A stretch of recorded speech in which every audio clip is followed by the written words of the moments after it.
Hello, and welcome everyone to our webinar about how to break into a product design career. I'm Danny, and I'm excited to be your host today. We're here to explore the exciting world of UX and UI product design and to help you understand why it might be the right career move for you. Whether you're a recent graduate, a mid-career professional, or someone looking to make a complete change, this webinar will provide you with valuable insights and practical guidance to help you achieve your goal in the field of product design.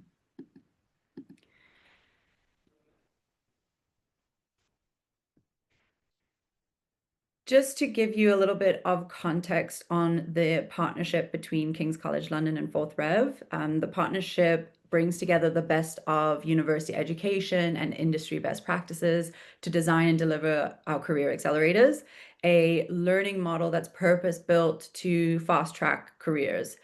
These career-focused online programs equip learners with the deep and varied knowledge and the practical skills and recognition required to unlock tangible results in the job market. In support of the goals of the Career Accelerator, events like this one were created to inform and inspire potential learners about their field of interest. Just to get a little bit into today's agenda, we want to cover, we want to set the scene. We'll start with the overview of the current product design landscape to give you a broad understanding of the state of the industry. We'll move on to clarify what a product designer does, including the crucial roles of UX and UI. You'll also get practical advice for how you can make the transition into this exciting field. We'll explore how to use AI to your advantage as a product designer and when to rely on the human touch.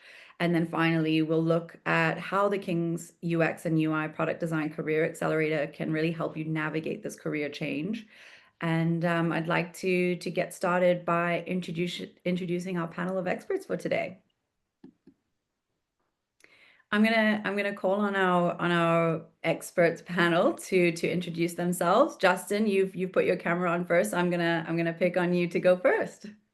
Sure. Hello, I'm Justin. I am a product design subject lead here at Fourth Rev. So I help build this course, and I also facilitate on the course as well. And then I also look after the program in a product manager type role. I have worked in the product space since 2013 from various roles. I've been a product manager right after an MBA to moving into UX design to looking after a product design team to being a user researcher, a service designer. I've kind of really done most of the things across the product team except for engineering. So I'm happy to be here to answer any questions you have and share some of my knowledge. Thanks for being here.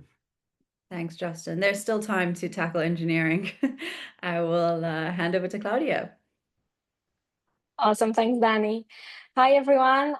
Awesome to be here. I'm Claudia. I'm a UX Career Accelerator alumna and a product lead in a startup. I've been in my role for almost a year, and before that, I was also part of a startup. And I'm very excited to be here to share more about my path to product design and about my learning and experience in the industry so far. Thank you so much, Claudia. And Navin? Hi everyone, I am Nav. I am a recruiter in the product design and product management space. So I've been recruiting product designers for the last 7 or 8 years. So hopefully I can give you some good insight about finding a role in product design. Hopefully that's helpful. Absolutely. I'm really excited about the contributions of the three of you today and this webinar. So let's move on to the product design landscape, starting with a few popular reasons why people choose this career path. Generally, we see, sorry, before we get into the data, I would like to hear from our audience. Why are you interested in product design? Let us know in the chat if you are looking to pivot your career, want some more creative work, you're seeking a better you're seeking better job security, or you're keen to work with tech, or just exploring your options. We'd love to hear from you, and we'll also be answering a few questions along the way and touching on anything, any insights that our experts can provide. Back to the data, generally we see people who are interested in product design want to be able to contribute meaningful work to create products and experiences that improve lives and solve problems through design. So here's why product design is an attractive career option right now. There's a demand for skilled product designers across a broad range of industries, which means that the opportunities are diverse and evolving. In the UK alone, we're seeing an average salary from about £30,000 to about £70,000 per month for product designers. And this is really depending on the seniority level of the role, and more and that range even exceeds for more senior roles. So this growth isn't just about the number of jobs, but it's also about the increasing recognition of the value that great product design brings to businesses. For example, Amazon Web Services, they reported that if a user's online experience with a business is bad, 88% of consumers won't return to that site. Companies are realizing that user-centered design is crucial for the success of the business and for customer satisfaction. I can say that I'm quite guilty of that. So I have a question for you, Nav. As someone who places talent in this space, what's your take on the current job market for UX and UI product designers? It's well, the bigger picture is good news. It's the fact that product design isn't going anywhere. It's actually expanding beyond what we think of as product design, being in kind of tech giants, moving into industries like finance, healthcare, government. As you said, it's the UX is now a strategic, necessary part of every organization, and therefore every organization to keep up with that is going to need product designers. So the bigger picture is it's growing, and hopefully throughout our chat I can give you some insight in terms of how to stand out and what you can do to create your own secret weapon to get that first job in product design as well. Awesome. Looking forward to hearing more, you share some more insights. If we look at what a UX and a UI product designer does, within the product design space, we often talk about UX or user experience and UI, which is user interface design.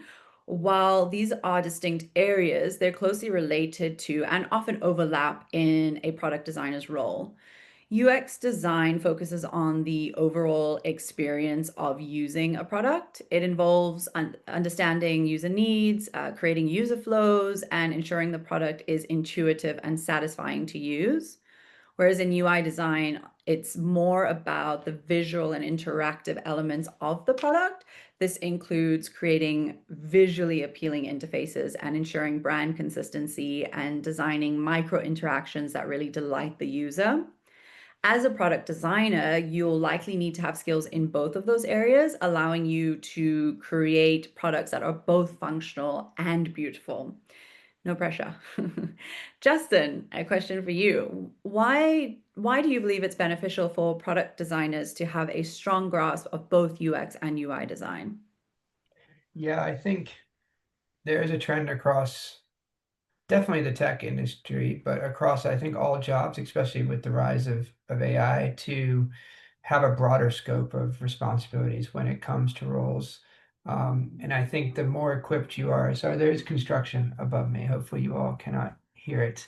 The more equipped you are with both skills, the more valuable you are to potential employers. I think even before the rise of AI and kind of this demand for a broader skill set amongst roles in general, I think that it's always been better to develop both these skills in terms of your marketability for employment. You can either go and do user research if you're focusing on UX research, or you would do UX design. But then if you find a UI role that's open, you can do that. You can do both as a product designer. Your preferences will change over time. Like I was really into UX design and then I drifted towards UX research and service design. So it gives you a lot more opportunity to like progress your career, or not necessarily progress, but to shift your career in the direction it wants to go. So I think like starting out being marketable in both UX and UI and product design overall is definitely something you should do. You know, if I had to really pick one, it might even be like leaning more towards, actually, no, I think like be a product designer, do both, is what I would advise everyone to start out their career. And then you can decide if you want to shift into a more narrowed focus later on. You sound like a parent. You can't choose your favorite child, so you love both I equally. mean, yeah, I mean, well, traditionally I would say in the past, like 5 years ago, lean towards UI because you can't design the end product with, okay, maybe you can have bad UX, it's not as good, but at least you can get the product out there designed. But now with AI's capability and design being much easier, it's like almost more important to have the very strong UX fundamentals, and we'll talk a bit about that when we touch on AI later. But yeah, I would absolutely be building both UX and UI design skills in this day of age. Awesome. Thank you for sharing that. There are a few pathways to product design, and one of the great things about product design is that the field is highly relevant to those wanting to change careers. They're both from fields that may seem unrelated and from ones where product design is, and there's some fields where product design seems like the more obvious next step. People come from product design from a variety of backgrounds.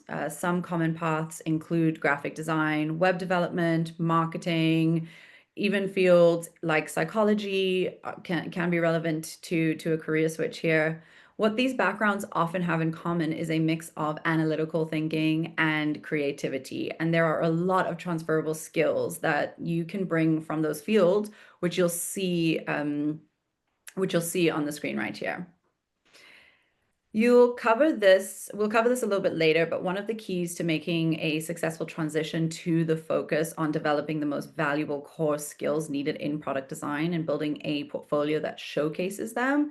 This is where the comprehensive education and practical training can be incredibly valuable, but we'll talk more about that in a little bit. I'd like to spend a little bit of time picking the panelist's brain. Nav, we're seeing more people coming from UX and UI from careers like engineering, psychology, teaching. From your hiring experience, how do these diverse backgrounds show up as strengths in the product design world? Yeah, absolutely. Diverse backgrounds are a huge advantage. If you think about it, as a product designer, you're designing products for a whole range of people. Now, if you've only got people with a certain way of thinking, you're not going to be able to design products for that wide audience. So the best design teams have a mix of different experiences, not a group of people who think the same way. This kind of presents the group thinking and leads to products that are more thoughtful, more inclusive, and generally more innovative. And you're right, kind of a variety of backgrounds I've seen transition into product design. From an engineering background, you already have the technical background. You're effectively ahead of the game. You already understand the constraints and possibilities of technology, of what you're building. You can speak the same language as developers. That leads to better collaboration, more feasible designs. If you're transitioning from a psychology background, I suppose your strength is understanding people. And that's effectively what product design is. You want to be able to understand your users. You want to be able to understand the variety of stakeholders that you're working with across the business. So that psychology background instantly builds that skill set.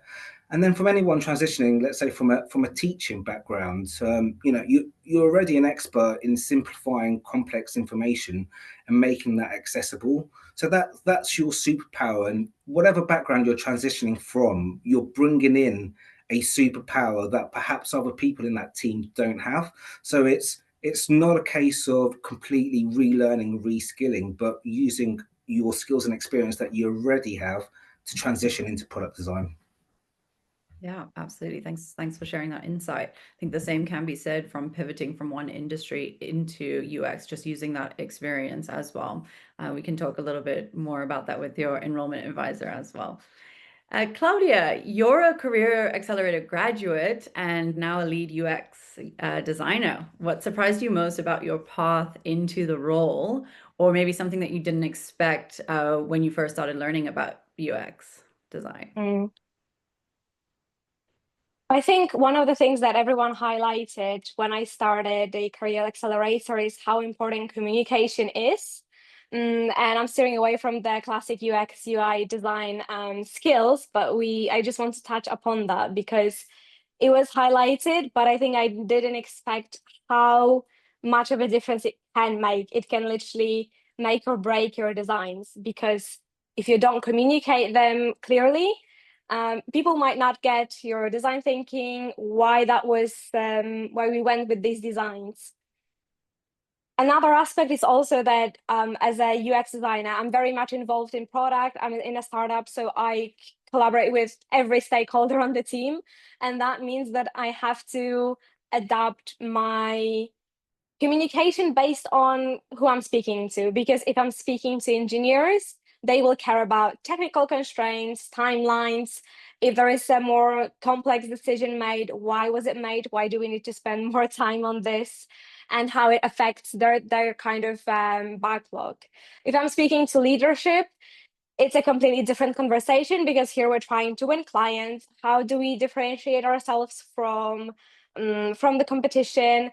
How are we innovative? How are we innovating, essentially? Same with sales, different conversation. So this is something that I'm still learning, and I'm still trying to kind of figure out what people want to hear from me, what makes it easier for them to understand my designs. And I'm very lucky to be working with an awesome team where we really do communicate very well, and that makes things a lot easier. Because when we don't, if something slips, that's when we kind of have to fix things and kind of look back. So even though it's not really related to practical design, UX or UI, this is the thing that is so important, that really surprised me. Awesome. Thank you so much for communicating that with us.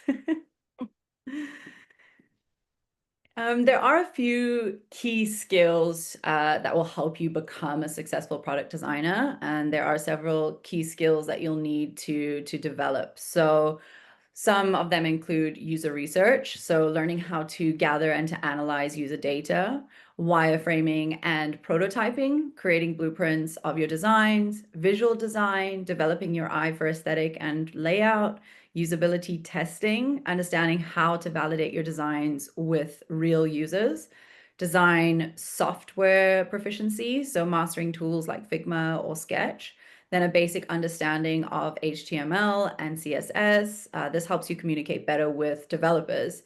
And then Gen AI literacy, like prompt engineering, data-driven design, and AI for accessibility. Microsoft recently reported that 66% of leaders say that they wouldn't hire someone without Gen AI skills in platforms like ChatGPT and similar. Developing these skills does take time and it takes practice, but with the dedication and the right guidance, it's absolutely achievable. Justin, for those getting started, which skills should they focus on first? Yeah, what should they focus first? Well, I guess the first thing they should do if they're just getting started and they've already decided that they want to do product design and they're going to go down that path is to start learning to do the only hard skill that's really, when I say hard, I don't mean like technical, I don't mean like actually literally hard, but hard would mean like a technical skill would be designing. And these days design is done with Figma. And so I think the first skill that you would want to start picking up, because it does take practice and you're not good at it right away, is actual designing. So Figma is the most popular tool today, so that's what I would recommend people learn on. But in general, it's good to constantly be exploring new tools because it changes in the industry rapidly. Like when I was becoming a UX designer, we were using Sketch, and Figma was this new web-based tool that could only, you didn't need an application on your computer to run it. Now people use the Figma app mostly when they're on their Mac. But before you would do it on the web, and it was like didn't have everything yet. But if you're like already practicing with it, you could get up to speed really quickly when most people did switch over. So I would say learning to design because it takes practice, and then learning the design principles behind that and the process of designing, which we of course teach on our course, and the importance of testing your designs with users. So I would practice that hard skill, and then I would get comfortable with user research, which includes usability testing. So those are like the kind of two main skills as a product designer. And then of course it's about getting into the product designer mindset, which is this critical thinking mindset. You're empathizing with users, and you are very, very open to feedback and changing things. So you cannot take your work personally, which can be new and hard for a lot of people coming into design. Like, either a user is going to rip it apart in testing, or a senior stakeholder won't like it. So you constantly need to be updating and changing your designs and throwing away old designs. And it's not a piece of art for you. It's something for the user and for the business. So just get very comfortable with taking on feedback, which is like, I wouldn't say negative, but it's like feedback to improve or change what you've done, and be prepared to iterate constantly. But that is just generally part of that product design mindset, which that's what you should be getting your head around as you practice those skills of product, of like actual design and research. No, great. That's great advice. Thanks for Yep. sharing, Kirsten. Nav, with your kind of insights into the recruiting space, what skills do you think help our candidates stand out? Yeah, just touching on what Justin said there, proficiency with tools like Figma are kind of a non-negotiable. They are what every design team is effectively using. And I'm still really surprised when I see job descriptions saying must have proficiency with Figma, which isn't obvious. Every designer needs to have some level of proficiency with Figma. Regardless, even if you're operating at a VP level and you're hardly on the tools, you need to know what your team's doing. But for me as a recruiter, and Justin mentioned this, I think what really differentiates product designers are their soft skills. The best designers I've worked with are just incredible communicators, really humble collaborators, and really empathetic listeners. And the communication and collaboration piece is really important here, because you're going to be working with a real diverse group of stakeholders. Some people who really get design, some people who don't get design, and you're going to have to take them on that journey to help them really understand the value of product design and how it adds value to the wider business. The humility piece is really important. I think being able to work without ego is really important, especially when you're working with larger teams. The ability to both share feedback, present your work, build strong relationships right across the organization. And then the last point, I suppose, what really helps designers stand out from a skill perspective is business acumen. Now, I don't mean you've got to be kind of a leader in corporate finance, but what you've got to do is be able to demonstrate how your work as a product designer impacts the business. So learning how to talk and communicate with execs and people right across the business is really an important skill set. So it all comes down to collaboration and communication. So if I could really emphasize a skill to really hone in on, it is collaboration and communication. Yeah, thanks for sharing. And I mean, that was reinforced by Claudia's previous comments on that as well. So it's clearly an extremely important part of a UX and UI product design career. A question for Claudia: how do you feel that the Career Accelerators projects helped you build your portfolio and your confidence in these skills? I just thought about the first time I submitted my first, I think, course, and how overwhelmed I was, and how I was like, I don't know where I'm going with this. I feel definitely supported, but it felt like a lot. But I'm here now, so it definitely worked, and I'm always a massive advocate for this course. And one of the reasons for that is that it's being taught by industry leaders. My lovely Judith, who I'll always speak amazing things about, she's always not only looked at the metric and the curriculum, but whenever she gave advice or feedback, I had the confidence that she's basing it on industry standards, what's currently happening in product world, project world. What will people be paying attention to and asking? Because again, you'll be speaking to so many people about different things, and you have to articulate your design decisions very well. So I'll always say that being taught by an industry leader has really given me that confidence to move into work right after finishing the course. Another aspect is the employer project, meaning that I was able to, first of all, work with other designers, multiple people on the team, which again challenged our ego. We received pushback. We gave each other pushback on decisions. And that way we kind of struggle with that ego. We made it work absolutely fine, but it was great to experience that firsthand before we experience that in the work world. And one thing that connects, I think, all of this is the career coaching program, which I'm very happy that it's still happening and people can take advantage of this, because it really made me aware of my weaknesses and my strengths, and I was able to, to face them and see, okay, well, I struggle with this, I struggle with that. How does it affect me in the workspace? How does it come up in the workspace? And I think this has really made me a stronger candidate, because I might still struggle with a few bits. I mean, we're all humans, but at least I'm very much aware of, okay, is this something that it's touching me personally, like the ego that Nav and Justin have spoken about? Is it touching me personally, or is it an actual problem that I'm not, I want to push back on that? So I think these are the three things that I'll always be grateful for, and they really, really pushed me to come out of my comfort zone and get ready for the job market. Yeah, I mean, I'm so glad you touched on the humility aspect, because I was thinking to myself, both Nav and Justin mentioned it, but how do you teach humility? So clearly there's components of the program that really expose you to those situations where it's almost like a test environment, so you can start slowly developing that. Exactly, absolutely. Awesome. Great insights, everyone. Thank you so much. Now let's look a little bit about the exciting area that's shaping the future of product design, which is AI. Seems to be shaping every area these days.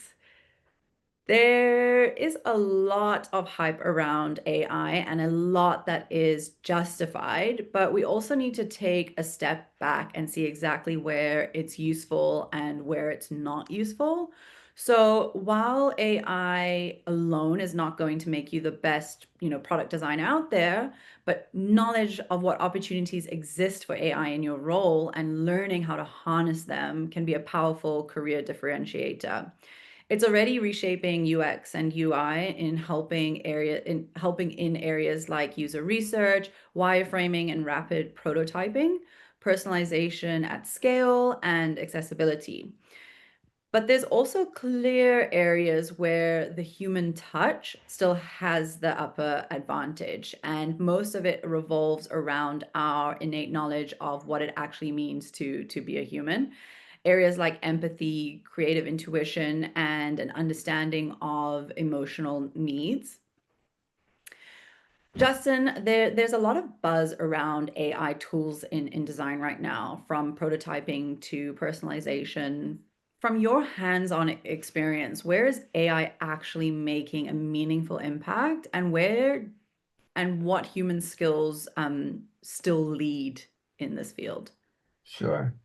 I mean, definitely AI is and especially will be a game changer in the product design space, because the capabilities are massive when it comes to design, research, etc.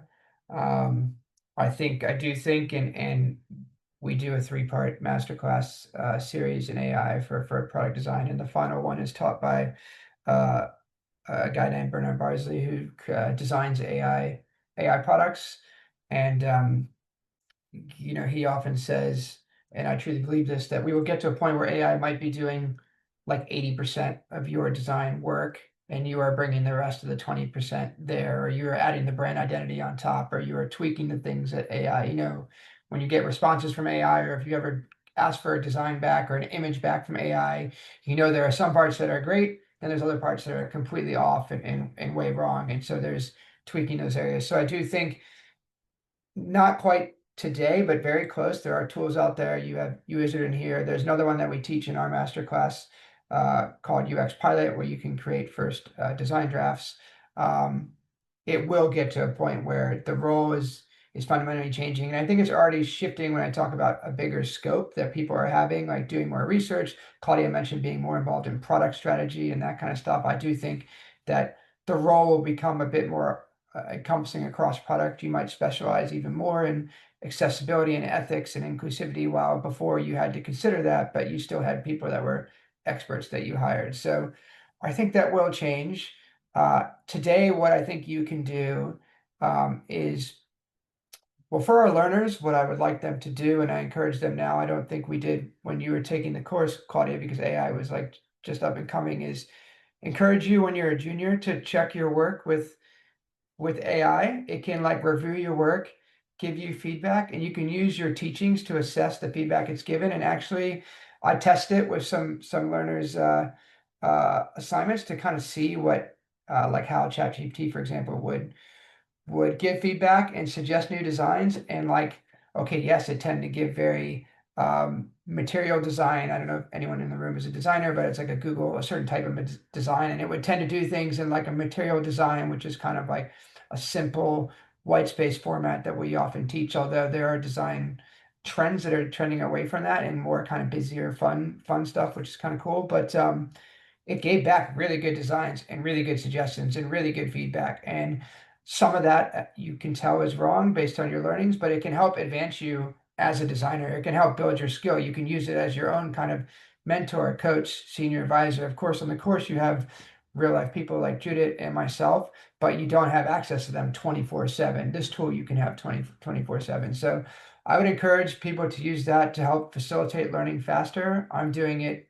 I have 4 hours of Portuguese class, 4 hours a night, 3 nights a week. I'm like using it to learn and practice and create lessons for me and check my work and that kind of stuff. So I would do that. And then any point where it can increase your workflow, you should be using it today. That's across all jobs, because and Naveen will probably see this when he's placing people in roles, is that teams really power efficiency, or really value efficiency and impact. And those that are using tools like AI to work faster and create more output, I'm not saying like use it to turn out a bunch of like terribly done AI designs, but to support things like, I don't know, first draft of your research questions, or having to check the bias of your questions, or looking at competitor design. So I think you should be leveraging AI to speed up your workflow. Kind of, if especially the more senior you are, you treat it like a junior UX or product design assistant that's like turning work for you to review, to support you.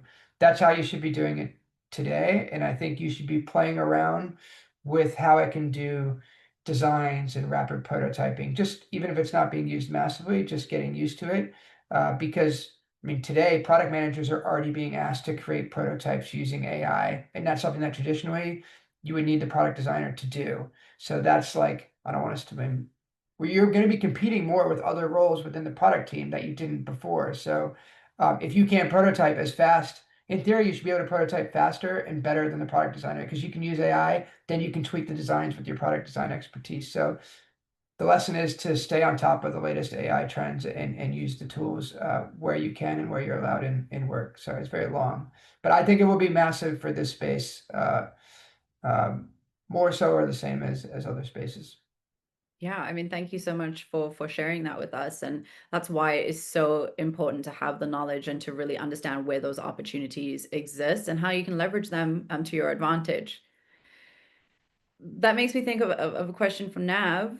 As AI does become more common in design workflows, how are the employers responding to this? Are they expecting new hires to already be AI savvy, or is the human-centered skill still the top priority when looking for hires? Yeah, I mean, first thing to say is product design has always been a really dynamic industry. It changes a lot with advancements in technology, in thoughts, and what the best approach is. And AI is just another step on that ladder. If you think of it as another piece of software, just like Figma. Joining a business as a junior designer, you won't be expected to be an expert in Figma in the same way that you won't be expected to be an expert in AI. But what hiring managers will want to understand is, can you understand how to implement AI? And this is still a tricky talking point because it's still so new. I recently went to a talk where they had two product design managers in the same business, and how they integrated AI into their team was completely different. And this is within the same business. So there's no strict generalist view on how AI integrates into the team. But AI can absolutely help with things like generating mood boards, creating multiple design variations quickly, and automating the tedious tasks. What it absolutely can't do is have that deep empathy with the user's frustration, understand what the long-term business strategy is, and navigating things internally like complex team dynamics. So the human-centered design skills like empathy, like critical thinking, like communication and problem solving, that they really underpin what it is to be a product designer. The AI aspects just help enhance that, automates that, and makes things more. It improves efficiency effectively. Yeah, no, absolutely. With ChatGPT, the output is only as good as the input, and you still need that human kind of component and perspective for that. Claudia, how do you feel in your current role? How do you use AI tools, and what has been your experience with AI? That's a very good question. And I'm definitely at the stage of learning and understanding what these tools can do for me and how they can streamline it. Because as the guys mentioned, there is no set process, and you have to learn these tools because they are simply new, and just how Figma was a few years back, we have to learn what they are capable of. Mm-hmm. One thing that definitely streamlines my process is for example, using ChatGPT or Perplexity to write mock copy. So I don't write copy for my mock designs. I kind of work with what ChatGPT gives me. However, as it was mentioned, the output is only as good as the input. So that's definitely something that I still control. But it's definitely faster, and honestly, one of the copywriting is one of my least favorite things to do. So I'm very happy that I can delegate that. And then another piece that is kind of up and coming, it's still not as great, is obviously that prototyping. And there are some tools such as Bolt or Lovable, and they are very good at figuring out the functionality. So you can create a prototype. It's going to be fairly functional. I really liked it, but it really doesn't do a really good job with design, unfortunately, especially if you try to overlay a set of design system that I'm working with. So there is a gap there. But if it's just for prototyping, for wireframes, definitely a really good tool. However, my favorite currently is UX Pilot, because that's the one that I feel like truly understands what I want it to do and how I want it to look like. It helps me get out of a creative rut 100%. Sometimes, and as I mentioned, I'm in a startup, so I'm kind of wearing 5 different hats. My schedule is fairly packed, and that unfortunately affects my creativity. So if I am in that creative kind of rut, or I'm stuck, I can't figure something out, I'll pop a prompt, I reiterate it a few times, and 99% of the times it gives me something, either an awesome idea or at least something to move forward with. And I think that's awesome. I really like it. And again, as someone mentioned, it's kind of like a design buddy, another designer that you can bounce ideas off of. And that's really, really helping my my everyday life. However, I still want to reiterate that it's still me that is communicating with stakeholders, going to all the meetings, presenting demos to clients. And there is no solution in sight currently that this would be replaced. I saw a big nod of agreement from Justin when you mentioned UX Pilot. So it must be something that is super helpful. But you're absolutely right. It's still you, Justin. Yeah. Yeah, I mean, I think just to add what Claudia is saying, that I think being open and transparent about when you're using AI to support your work within your space. I know, I'm sure Danny has seen some work for me that hopefully I make clear is AI generated, but then validating is making sure that you can validate beyond just the AI spitting it out to your stakeholders is so important, that you can justify why you've either agreed with this decision, tweaked it, or why you're going this direction. Because people are aware that we're all using AI, and Yep. they're not going to just trust what you're sending over without it being backed by evidence. So it's important to, yes, use AI, but make sure you've generated evidence, especially with really big business decisions, when communicating with stakeholders. No, absolutely. We still take the full accountability. We can't just blame ChatGPT. So absolutely, great bit of advice there. And I'll just chime in real quick, Danny, exactly what Justin said. And AI currently is good at kind of starting the problem, but it doesn't solve very complex problems, depending the industry that you're in. But I'm in an industry where I don't see AI dealing with the problems that we're dealing with. We need people to talk about it, to give their ideas, to decide on that. So it's a good, how I see AI is that it's a really good starting point. It gets you kind of out of the creative rut, but still you need people, you need to discuss different variants and decide on a solution. No, yeah, absolutely. Thank you so much. Nav, I did see you unmute yourself. Do you have something to add there? Yeah, as you can tell, AI is just a huge talking point. And as we were chatting, one more thing came to mind. You can absolutely use AI to gain an advantage in the application process as well. To give you one example, and there's lots of different ways you can do this, is upload your CV onto ChatGPT. You can also upload the job description. Using prompts, you can find out whether you're a good fit, where you're lacking the skills and experience, what skills and experience you can be talking up. You can then also use ChatGPT to act as an interviewer and run through mock interviews with you. So all these kind of skills and leveraging AI, it's just an ongoing learning curve. And the more you use it, the more you'll realize what the capabilities are. So yeah, absolutely don't be afraid of it. Just anywhere as a starting point, and the more you use it, the more familiar you'll get with it. Yeah, and I think you almost have to, especially with what Justin mentioned about 80% of the job being AI. So you can't hide from it. Justin. Yeah.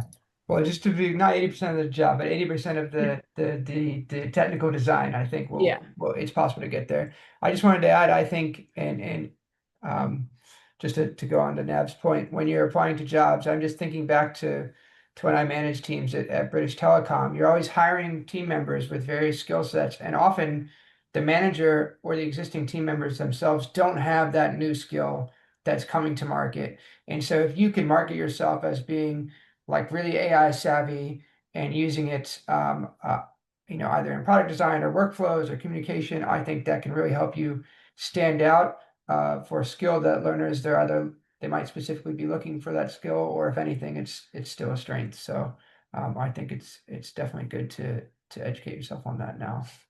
Yeah, no, absolutely. And on that note, here's a list of suggested AI tools mapped, against their requirements that you might need them for in the design process. Some the audience may be familiar with, some you may not. But the point is to know what's available and to explore these options. And so you can find the best tool for your specific needs, being able to leverage them and use AI as a career differentiator. You can screenshot this, or we'll also share you a copy of these slides with you after the session. So you'll be able to refer back to this list at any time, and add your own tools as you go. I'm sure more and more are coming to market. Probably 3 tools were launched during this webinar already.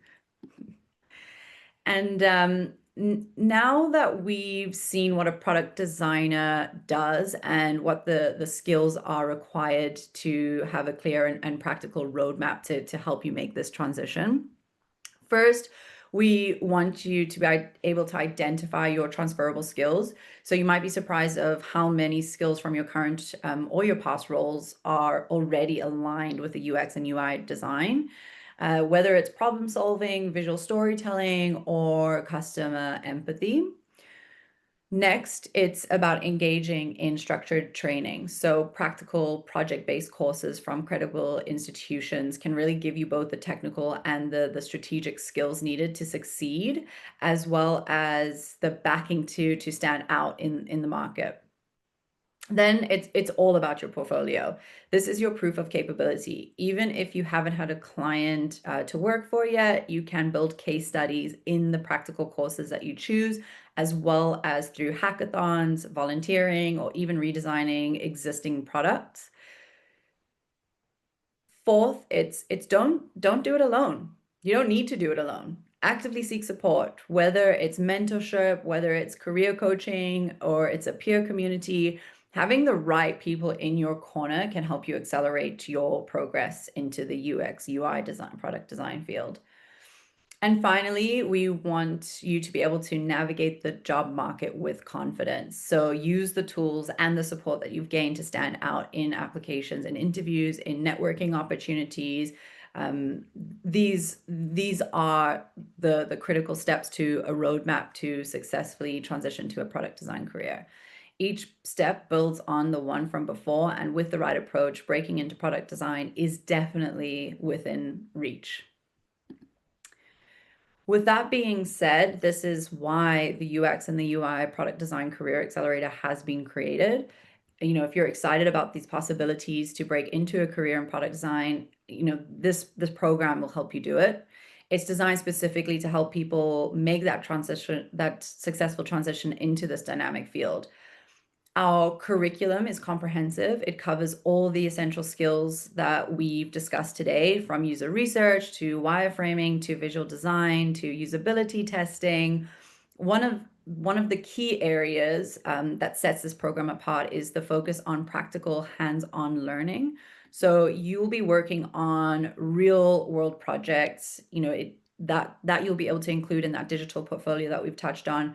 This will give you the valuable practice with the skills that you need to learn and the tangible examples to show to your potential employers or potential clients through that portfolio.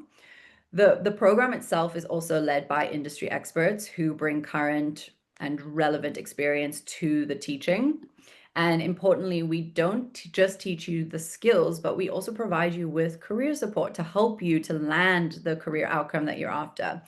We have professional career coaches who have sessions with you. They'll speak to you one-on-one about what your unique career journey is and how to leverage yourself and position yourself within industry for recruiting. This has been an absolute game changer for many of our learners. Claudia touched on it earlier on, and this is really such a beneficial part of the support of the program. We also have a team of success managers with that hands-on experience, and they help you plan and troubleshoot your studies, as well as the facilitators for academic support and expert teaching. So this online career accelerator is extremely supportive, and it kind of combines all of that practical learning, the academic side of things, and how does that translate into a career, and how do you leverage that for your advantage? There are a few quotes that we have from our past learners who have come from a variety of different backgrounds with different goals, and they, they wanted to do the program to help them achieve various different things. Aman said, "I was able to land something within 4 months of starting a new course. I'm working in a healthcare company and in their marketing department as a UX designer." I'm not going to read all of these, but Claudia, I see that you're there, so I'll read yours. The truth is, I've got the confidence now, and I wasn't half as confident after 4 years of university, and it's because of the fact that I worked with experts. And absolutely, and I know that you also touched on earlier in the webinar your work with your career coach and really supporting you, getting out of that imposter syndrome as well, and building that confidence. And and building that humility that we also touched on. And I guess that leads me to thinking, Justin, you've worked closely with all of these learners throughout the program. What kind of skills and experiences do you see helping them build that confidence and unlock the real career momentum that they're seeing? Yeah, I think, well, definitely the design skill, because I think that's where people feel quite uncomfortable at first, unless they come from a design Mm-hmm. background, the actual designing. When they start getting feedback, like if they're asking for feedback on their portfolio from sometimes on the one-to-ones, I might do a portfolio review session with a learner, or they're getting it from someone else. I think that gives a lot of confidence to them. And of course, during the course, we're giving feedback on their designs.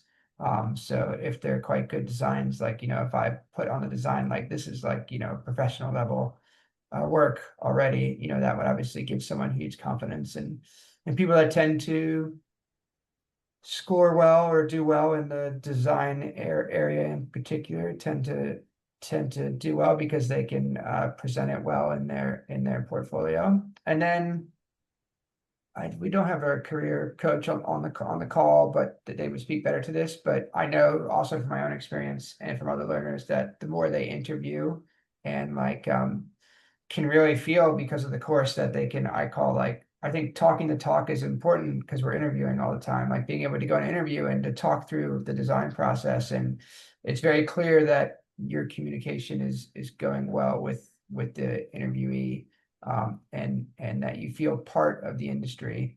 I think gives a lot of confidence, but it does take, practicing with your career coach or interviewing to gain that confidence. Yeah. Just thank you so much for sharing. And I'm really glad that you touched on the career coaching element, because that's probably one of my favorite parts of the Career Accelerator. Transitioning or advancing or starting your career in any field is always, it's daunting, right? And you can work through the content and you can get the practical outcomes, but having someone, kind of to bounce ideas off and ask questions is such an incredible opportunity. And that's why I'm really excited to announce this today, that we do have a special priority offer for early career coaching to our audience. You'll be able to actually have 2 one-on-one sessions with a career coach prior to starting the program. So any of those nerves that you might have, you can actually speak to someone who's helped so many learners through the program pivot their careers, and just to kind of reaffirm that it's the same, it's the right decision for you.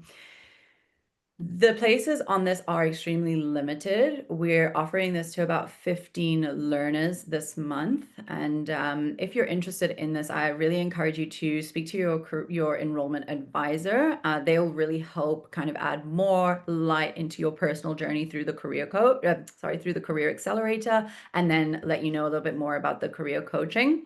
And when you're ready to start your application and pay your deposit to really secure that in.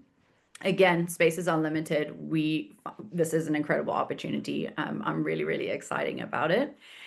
And then that you can lock that in as a webinar attendee quite early.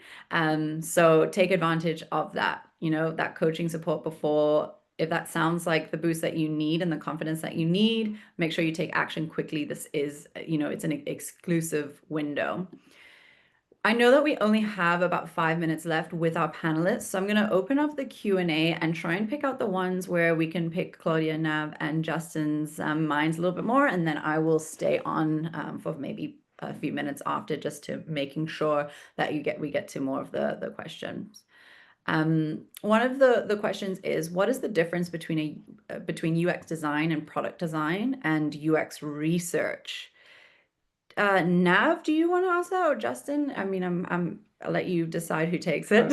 I don't mind. I don't know if you're able to pull up that slide from before that listed the UX and UI, but essentially UX design focuses on the behind the scenes, the overall experience of what a user is experiencing when using an app. So it typically will include UX research, not always, depending on your role. Some might not be doing the UX research. It's quite common, and some will. And you would be designing the experiences that users go through, and that might stop at like a black and white, what we call mid-fidelity design. And then you have product design, which includes UX design as well as UI design, which stands for user interface design. And that is the final end design that you see, like when you use an app or a website and you see the final pixel perfect design. That is the UI, the user interface. So the UX designer is not designing the final user interface. They're focusing, and the reason it's separated is because you can get distracted and it can be time consuming to focus on like a pixel perfect, great brand design. And instead, what you want to do in UX is focus on making sure you're solving the right user problem and designing a flow that allows the user to complete their task easily. And then later you can add on the UI on top. And so product design will combine UX and UI together. So it's very common to do both. And then those two roles may or may not do UX research, but there is a separate UX research role, and that person focuses on, what it says on the tin, doing the research, doing the testing of the designs. So it's good behavior for, if you have enough money in the company, to have a separate UX researcher, because you can have a lot of biases if you test your own designs with users. So it's better to have a separate UX researcher who focuses on that field, test your design. So a UX researcher will solely do research and not any design. Although, of course, there are researchers that have the capability to create prototypes quickly, but that's how it separates out. Thank you, Justin. Thanks for sharing that. Nav, this one is probably for you. What do recruiters look for in a portfolio for a junior role? What's the general expectation, number of projects, case studies, wireframes, etc.? First thing to say is no hiring manager is expecting you to be the absolutely finished product going into a junior role, and that's the same for your portfolio. First thing to say, it's definitely quality over quantity. I'd focus on 2 or 3 case studies, and the key word here is case studies, not projects. What people want to understand is how you approach a problem, your role in solving that problem, and what was the impact as a result of you solving that problem. One mistake that I see people make, not just juniors, at all level, is jumping right to the solution. Now, if a hiring manager doesn't understand what the context of the problem was in the first place, they then can't understand whether this was a good solution to that problem.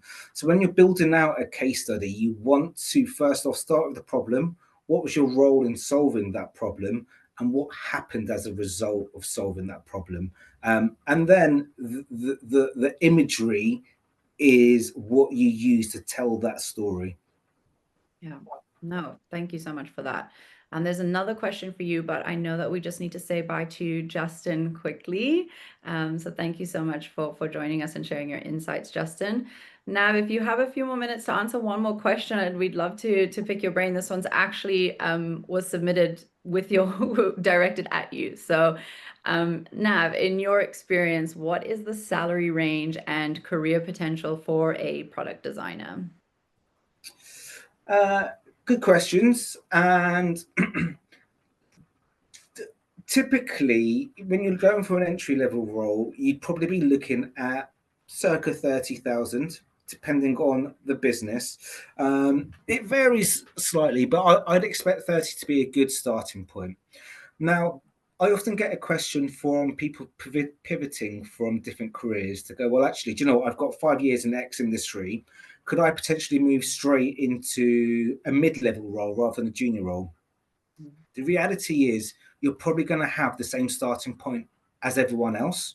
But what you do is you bring a whole wealth of skills and experience that other people starting from a junior role may not have. So what that might lead is to a more accelerated career progression.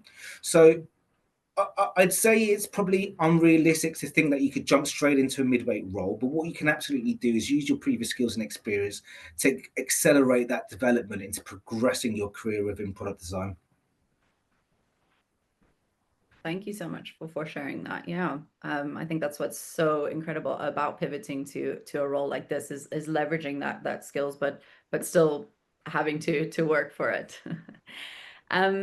One of the questions is about committing to the program with a full-time job, and I know that the program is it's flexible, so it's online, it's part-time. Claudia, were you working while you were on the program? Yes, I was working, maybe not full time, but it was like 3/4, so maybe around 32 hours a week. Mm-hmm. Definitely, I was working, and there were other people in the team that were definitely working full time. So I know it's possible to do both. One thing that it will require you to do is to nail your time management skills and your planning. That's something I did, and in general, I'm a very planner. I love to plan and I love to organize my time. But it helped me a lot because I knew when things were coming up, if I had to take an extension, because that's possible as well if there are extenuating circumstances.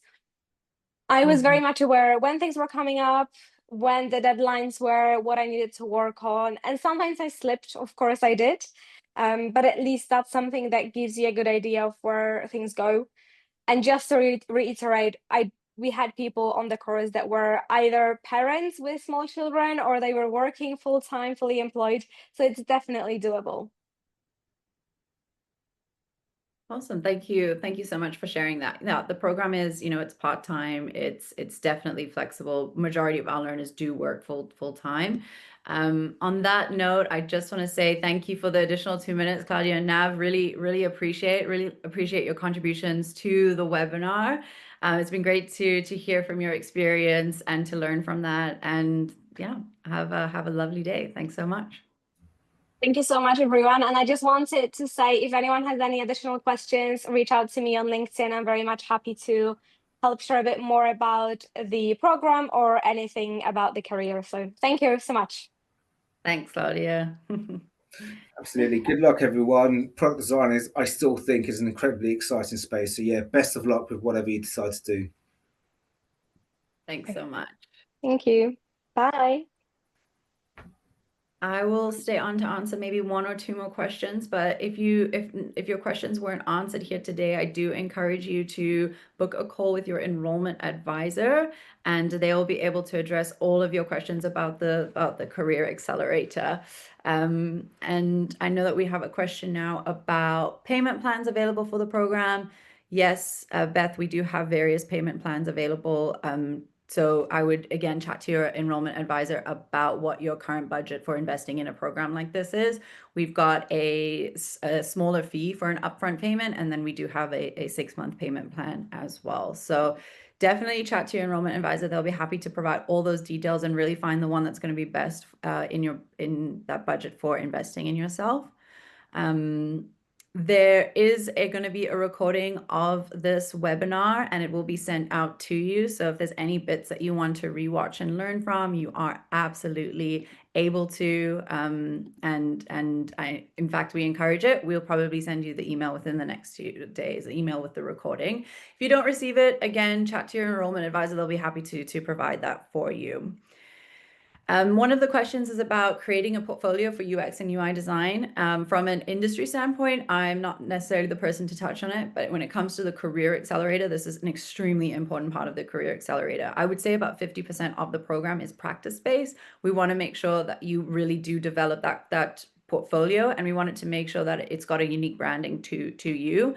So there are 4 practical projects throughout the program that will all contribute to that portfolio. The first 3 are independent projects, and then the 4th and final project is the employer project, where you actually work with an external company. They present a design challenge that they're currently experiencing, and you work with learners on your program to find solutions to that. So gaining real world insights to how these projects will work is a really important part of this program in developing that portfolio. There'll also be, a lot of kind of masterclasses and live sessions and advice from industry experts throughout the program, kind of giving you a little bit more insights into that. And then your career coach will be able to support you in how do we leverage that in an interview setting? How do we really showcase your individualism through that portfolio? So really encourage you to take advantage of that early career coaching opportunity, as well as the Career Accelerator itself. Now, I think that's all the time that we have for today. As I mentioned, if we haven't gotten to your questions, or if there's still something that you'd like to know, I do encourage you to reach out to your enrollment advisor, or if you feel ready to apply. Spaces on this program are extremely limited, and our end of year program is typically our most popular one. Not everyone that applies makes it onto the program. The program itself is very unique to everyone's journey and career goals. So please speak to your enrollment advisor, really discuss what your plans are with UX. How do you see UX and UI and product design fitting into your future? They're really going to be able to give you the best support and to guide you through that. But other than that, thank you so much for your time today. It was lovely to chat to you. It was lovely to hear about what your plans are for UX and UI product design. And I really hope that I get to welcome some of you onto the program that starts in October. Have a lovely afternoon. Bye for now.